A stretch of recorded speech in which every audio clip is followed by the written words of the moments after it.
understood it yet? We are in war. It is the Third World War, silent and devastating like a toxic cloud that wraps together all of humanity. As with every war, the goals are always the same: divide, conquest, and destroy. The only difference is now, the weapons are not guns or bombs or missiles. They're called spread, BCE, swap, austerity, fiscal compact, ESM, credit rating, and many more. They're equally strong weapons of mass destruction. But it's the army of the finance speculation, the one who strangles the economy, the one who harasses the democracies, the one that makes us scared slaves, the one that imposes a lifestyle upon all of us that we don't like. It seems we're watching the dawn of a new era, a period where discoveries in all of the different sectors of science and medicine should have allowed an easier life for us, to have defeated all the diseases and world famine. We would all have had far more free time because the machines would have worked for us, but it hasn't gone that way. The modern world obviously needs some improvement. Cancer and other epidemic diseases are responsible for deaths at an unstoppable rate. The pandemic spreads globally and increases like the incomes for the pharmaceutical industries. Hunger in the world has not been defeated. Violence keeps devastating entire world areas, and the situation of poverty is forcing entire populations to migrate. The United States are just like the old and beloved Europe, where the social differences are getting wider. Rich people are becoming more rich. The middle class is being pushed towards poverty, and the lower class spirals uncontrollably towards misery. America is still under the crisis path of subprime mortgages that definitely undermines the last bit of security in people, and instead has generated a negative domino reaction overseas.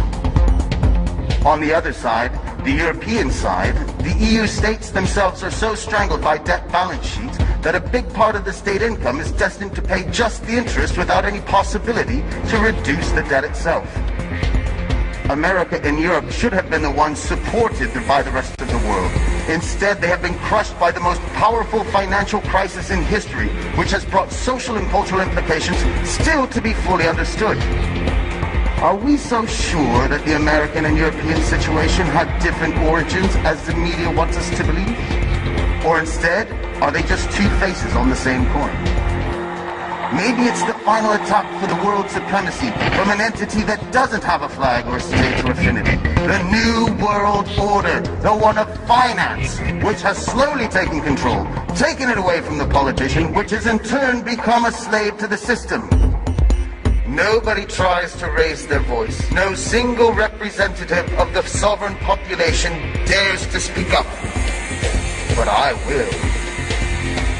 We have to reclaim the power, to snatch it away from the powers of finance, the finance that magically creates money from nowhere. We must instead give it back to the citizens of the economy in the name of prosperity, wealth, and freedom.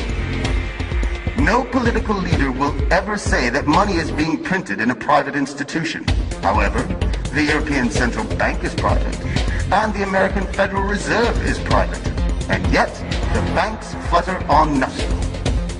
You must know that if tomorrow all the owners of bank accounts and other deposits should arrive in the bank to take away their cash, only the first 3% could be satisfied before finishing the cash money.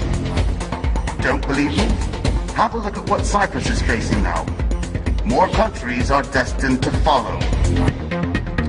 Maurice Allais, winner of the Nobel Prize for Economics, wrote in 1999, "The actual money creation from nowhere, operated by the bank system, is identical to the creation of money by forgers.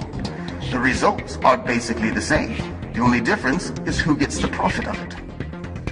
More than 80 years ago, Bertolt Brecht wrote in Santa Giovanna di Mascelli that it was more criminal to establish a bank and then rob it. Aha! Now there's a true prophet. At the time, the weapons of mass destruction were not yet created by finance. Which ones? Well, between the lies and the misleading, all at the service of finance, the choice is huge. The ESM, for example, is the European mechanism of stability. Or is it?